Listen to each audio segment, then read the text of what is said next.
Today I am speaking about faith, and this is to go in line with our Bible study that's going to begin next Sunday and next Wednesday. We have Bible study that's on one month and off the next month. It alternates. So the next session will begin on Sunday morning at 9:30 a.m., and if that is not convenient for you, it will also be held, the same study, Wednesday at 6 o'clock p.m. And our theme is growing in faith and action. So we'll be having 4 sessions that focus on this theme because they're tied. You don't get faith without doing something about it. So you have to do them together. Faith is not sitting in a quiet room and believing something. Faith is getting out and making a difference. So today, as we talk about faith, I think it's important, and that's the reason why we chose it as the theme, because there's crises of faith all around us. It's a struggle, I think, that begins when we're very young and continues throughout our lives. Faith is never something that's static. It's always changing, always growing, because our lives are always changing and growing. And so our faith is in balance with that, responds to that, goes back and forth. And so maybe when you're a kid, the things that cause a crisis of faith is when you realize that people don't always play by the rules.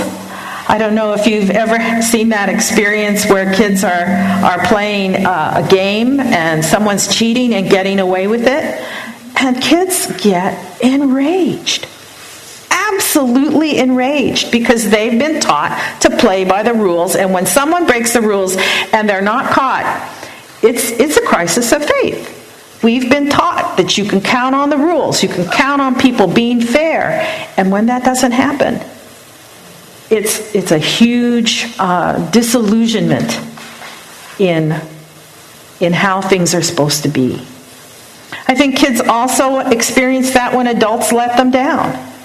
Adults make a promise or say they're going to take them to the park and they forget about it. I mean, that's worse than saying, I'm sorry, I've had a change in plans. But when you forget about it completely, that's a crisis of faith. You can't trust this person in the way that you could before. It's even worse when parents die or loved ones die for kids. That's how we learn about what faith is, when our expectations, our hopes get messed with. So faith starts when we're very young and continues through our lives. And maybe it's always about when things don't turn out the way you expected. Maybe your marriage isn't what you thought. I mean, just about everybody's happy at a wedding and expects things to be beautiful and wonderful, and you spent $40,000 or whatever it is on this event, and 10 years later, 15 years later, is your marriage what you hoped it would be? Well, it's bound to have changed. It can cause a crisis of faith. This is not how it's supposed to be. It's supposed to be different. Or your career. Everybody starts, most people start a career thinking it's going to be stepwise straight up the hill and to this wonderful idea of success. But we're beginning to see in our society and our economy that that's not so possible for people anymore. And then is retirement the golden time of your life you were always promised? And as we get older, we have to face all kinds of disabilities that nobody wants to deal with. We can't walk as well as we used to. We can't see or hear as well as we used to. And then as we get older and we're blessed to be able to live into our 80s and 90s, it gets scarier, doesn't it, than just those disabilities. But others happen too. I think all of us struggle with loss of friends through our lives as we look back. People who have betrayed us, disappointed us, have been just so unpleasant that we need to stay away from them. All of these things are crisis of faith. When there's a broken spot in our family, people we can't talk to, people just let us down. So we can't trust, we can't believe, we can't hope. And I think all of us know how important faith is. faith in another person as well as faith in God, it can change people's lives. If you have a young person who is struggling to find themselves or struggling to make a decision about what's right or what's wrong and doing the right thing, and to have someone say to them, I believe in you. I have faith that you'll do the right thing. I have faith that you'll find the path that you need to find. That can change someone's life, can't it? And if you don't have that person in your life, what a tragedy. How lost you feel without that. So having faith and trust and hope in someone makes a huge difference, especially if that path is hard. If someone's struggling with an addiction and they've tried once, they've tried twice, they've tried 3 times, they've tried 5 times, most everybody gives up on them. But if they have someone who says, okay, let's give it one more try. I'll stand with you. I'll pray with you. I believe that God and you and me and the community together can help make a difference here. I believe. I have faith. That can change a person's life. I think it's the most important gift we can give to each other is this faith and trust. And it's a challenge for us now because people's expectations about life are really having to change. I think we're in a place and time in our history where things are not going to necessarily be fulfilled the way we always thought they would. I was talking to a friend of mine. I guess he's in his 30s now. And he was just so filled with anxiety and frustration. He has a full-time job. He makes a fair salary, but he's barely making it. Him and his wife have all these school debts they're still trying to pay off. They have a couple of kids, and they said, by the time we pay everything, there's no way we're ever going to own a house. And he was saying, when my father graduated from seminary, his father was a pastor, that first year, he was able to buy a home on one income. But that's not true anymore. Like 4 incomes to get a home these days. It's really a difficult time in our history when we're having to adjust our expectations. That people who were raised thinking every middle-class family could have a home. And, this guy's father was a pastor. He wasn't making a lot of money. This was kind of average. When everybody could expect this kind of bright future, it's not so possible. And so it's kind of like there's a whole couple of generations now, I think, that are undergoing this kind of crisis of faith. And kind of at the other end of life, people are living a wonderful long time, but everybody, sooner or later, comes down with age-related disabilities. And as they get more and more severe, it starts by not being able to balance your checkbook, right? And then maybe dementia, where things don't make sense anymore, and you don't know what day it is, and you can't tell the time. The clock makes no sense to you anymore. To Alzheimer's, where you become lost. Well, so what's the meaning of your life when you become so dependent? I hear our folks here talk about wanting to be independent, like that's the most important thing in the world, and nobody wants to be a burden on anybody else. But what's the meaning of your life when you are dependent? When you don't have a choice. When you need people to take care of you because you can't do it yourself. That's what our society teaches us. We've got to be independent. But does God have another perspective? The message we have to remember is we are all God's children. And we are loved, whether we can take care of ourselves or not. I think also as we look around in our society, there's crises of faith. I was on Facebook kind of late last night, and a couple of my friends were writing about Trayvon Martin. And you may not have heard because the decision came down kind of late last night that George Zimmerman was completely exonerated of any wrongdoing or at least not of what he was charged with in the killing of Trayvon Martin. Now, I don't know if all of you have been following this case, but Trayvon Martin was a 17-year-old African-American kid walking around his parents' neighborhood, probably somewhat late at night, but not terribly late at night. And George Zimmerman, not an African-American, saw him, thought he was suspicious looking, called the cops. The cops said, "Don't do anything about it."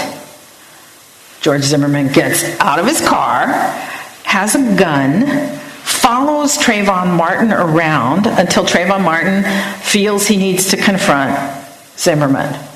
And then something happened. There was some kind of fight.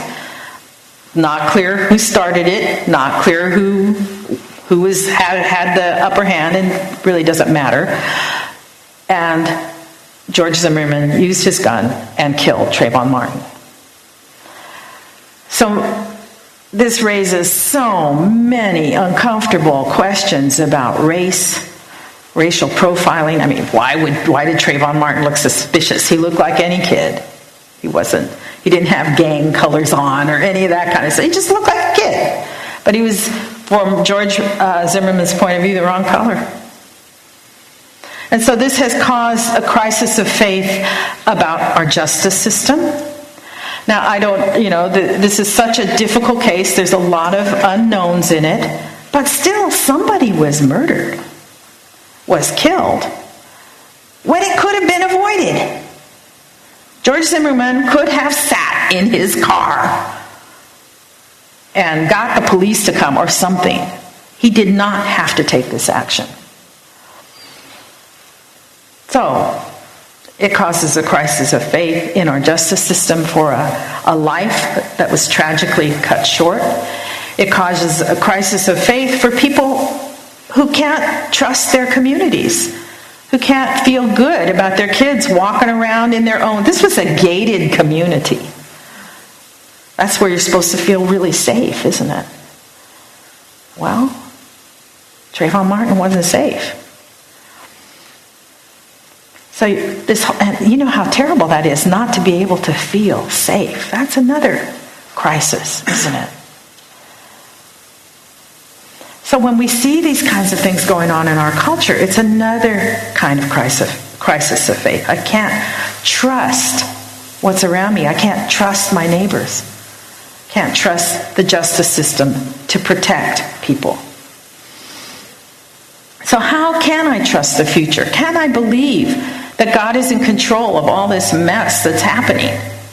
Whether it's the mess in my own life or the mess in my loved ones' lives or the mess out there in my community. Is God in control?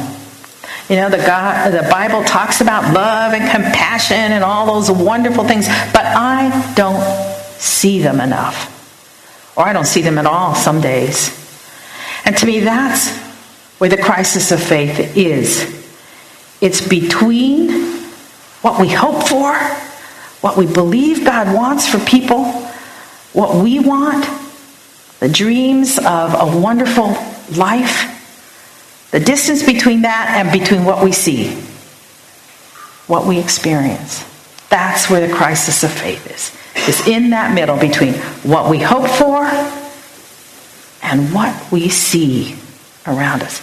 And so, our scripture, faith is confidence in what we hope for. Meaning, yeah, God is on that side. And assurance about what we do not see. Meaning, we are assured that even though the reality around us looks kind of bad sometimes, there's something else that we do not see that God is working and creating and guiding us to be part of, to fulfill those hopes. If we only trust what we see, and there'll be people, real rational people say, faith is naive, it's for children. You got to only believe in what you can see. If all we do is believe in what we see, we're going to be stuck in despair. Right? There's nothing we can do. We end up apathetic or closed off. We don't want to even look at it. We just live in our own little world and forget about the rest. But to have hope, we have to do some risking. Have to take some chances on what we don't see, but what we trust. So one way to look at these things is to look at or to get some insight into how people deal with these things, is to look at our Bible stories. So one of the Bible stories that we're going to be looking at in our studies over the next few weeks is our friend Abraham. So I have a picture of Abraham. Oh, goodness. Well, you can't quite see, but in that photo, there is a night sky with lots and lots of stars in it. And that's really the symbol of Abraham. Abraham receives a promise in Genesis 12. This is the first place where Abraham shows up. And God says, okay, Abraham, go to this place I'm going to give you. And there your children will be like the stars in the sky. And your name will be great. And all these wonderful things are going to happen. So God gives Abraham this promise. But like all of God's promises, there's a little hook. You got to go and see. So the story of Abraham starts out with this wonderful promise. And let's look at the map. This is kind of where Abraham is supposed to go. Now you see in this corner down here, the little blue water, that's the Persian Gulf. And so this map is kind of weird. It should be so spread out. But because the distance between the beginning and the end is farther this way. But at any rate, you see this, the path goes between these two rivers, the Tigris and the Euphrates. That's a pretty nice place, even now. This is in Iraq. And with two big rivers, it's a nice place to live. There's trees and places to plant things and figs and anything you might want. You don't have to work too hard in that part of the world to make a living. So you can see Abraham's family starts in Ur, which you can still go visit the ruins there if you want to go. And you go up through this river valley to the north. Haran, and that's where Genesis 12 starts. Abraham is living in Haran, and he's being called to go down south to Canaan. Notice no rivers going that way. It's a very different landscape. It's a much tougher place to make a living. And remember when the Hebrews are wandering around in the desert, God has to give them manna in order for them to survive. It's not an easy place to live. So Abraham is actually doing pretty well in Haran. His family's been there for a generation or so, maybe a couple.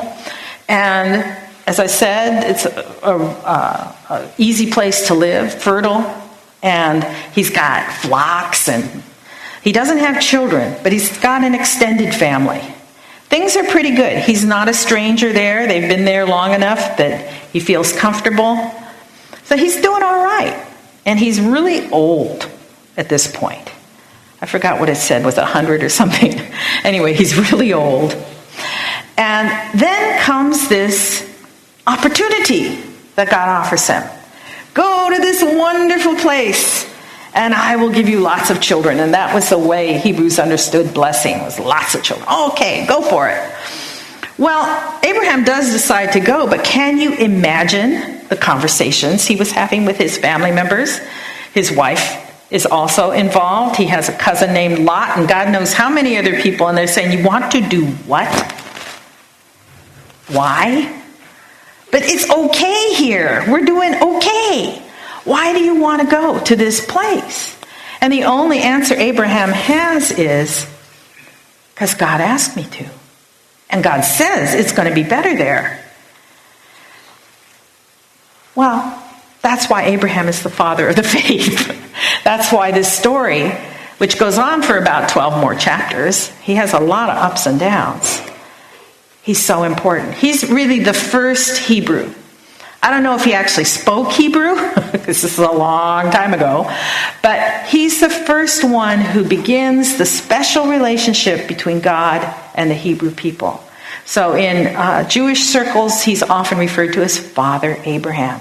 He is the first father, the founder of the faith. The first person with God makes a covenant. A covenant is like a treaty, kind of like a marriage treaty vow, where both parties make promises to stay together and to do something together. So this is the promise. You go, and this is what you'll get. And Abraham goes. And as you'll find out in the Bible studies, things get complicated real fast. The minute he gets to Canaan, things start getting difficult. And his experience of the promise keeps leading him forward, but it doesn't always get easier. And so I wanted to call to your attention something in Hebrews 11 that I think we skip over sometimes because we want faith to be easy. We want faith to be full of stars and no problems. It's chapter 11, verse 13. And this is after there's a description of Abraham and Sarah. All these people were still living by faith when they died. That means that they were still trying new things. God was still talking to them. God was still trying to get them to do things. But here's the kicker, and this is the good news and the bad news. They did not receive the things promised.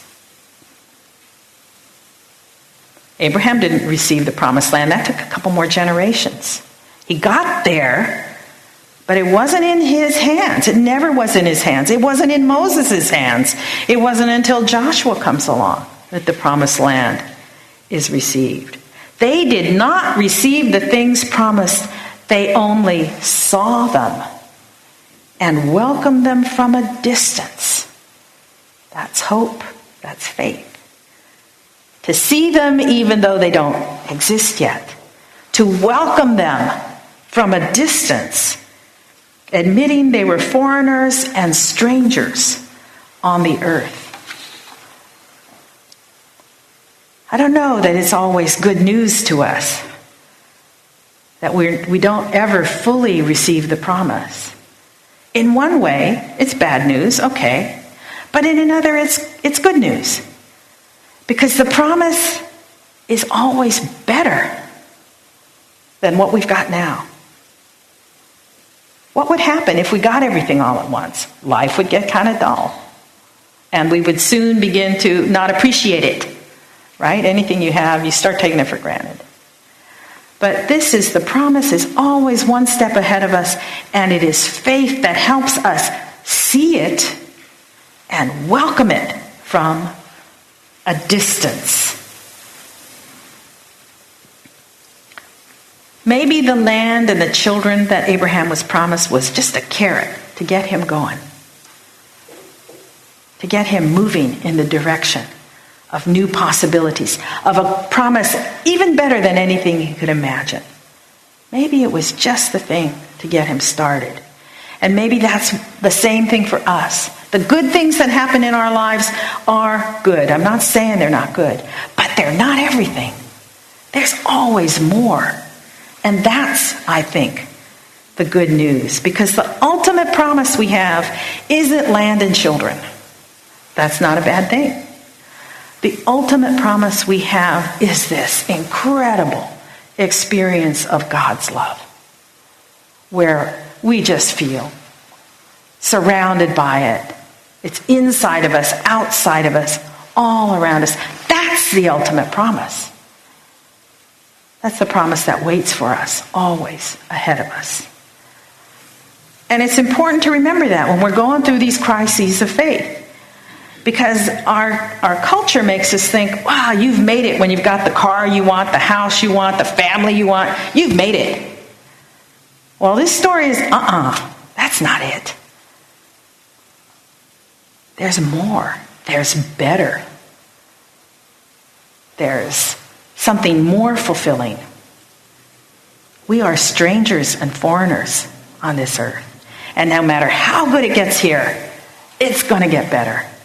And faith is what calls us to look for that reality, to see that reality, and to welcome it from a distance, to keep walking, keep moving.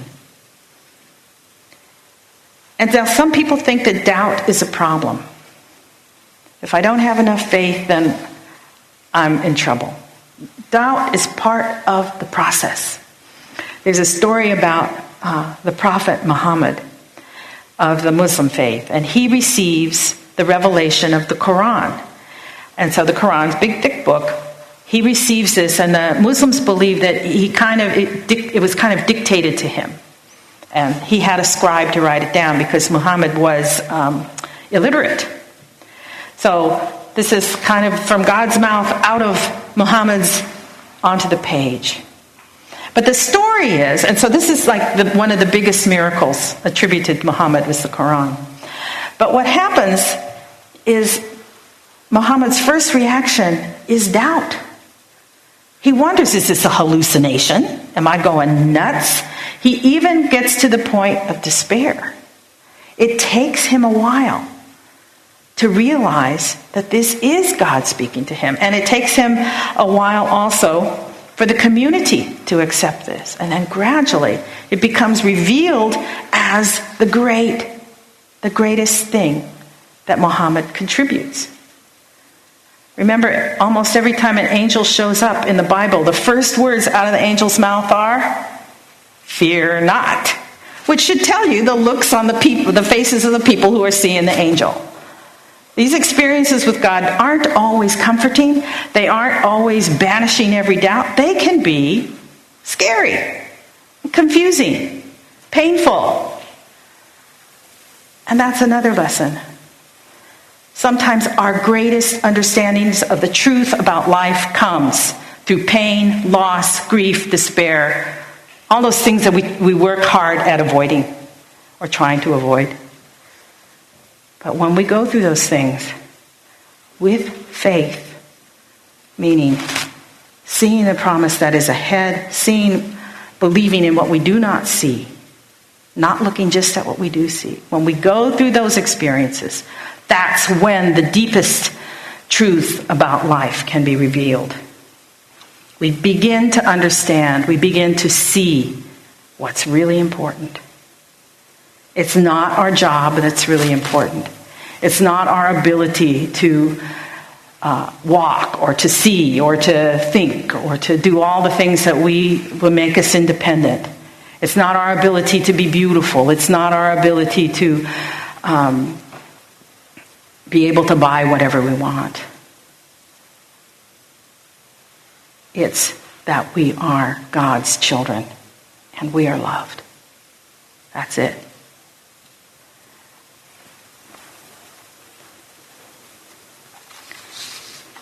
So how do we get to this place of faith where we understand what's really important? I have a couple of quotes I want to share with you. One is from Martin Luther King. Faith is taking the first step even when you don't see the whole staircase. So faith is trusting our hope, the hope that we've been taught since we were little kids. Trusting our hope that people play fair, that God loves everyone, that the world can make sense. Trusting our hope that God is with us, that walks with us, doesn't rescue us, doesn't save us from the difficult things that happen, but walks with us through them. There are plenty of times when we need that walk with us, when we know our job is going to be phased out, or when we're diagnosed with something that could lead to something terrible, whether that's multiple sclerosis or Alzheimer's or macular degeneration or all these things that take us to unknown territory. That's when we need to step out and trust that God is with us, even though we don't know what the whole staircase looks like. But God's love will accompany us. And the second one I want to share, hope is the ability to hear the melody of the future, meaning the things we do not see now, but the things God has in store for us. And faith is the courage to dance it today. So this is about living as if the world was as God and we would have it. Living as if we are all God's children. as if justice and freedom and all those wonderful things were available to everyone, as if we are all lovable and significant, even though we feel like we don't have anything to contribute. Life has meaning and purpose, even if we can't quite see it all yet. Let us dance to the melody of the future. This is where joy comes from. This is where faith comes from. So I invite you, I've talked way too long today. I'm aware of that. I'm sorry. But I couldn't cut things out. There are too many things to leave in. So let us dance to the melody of the future together. And let us hold hands so that no one falls. Amen.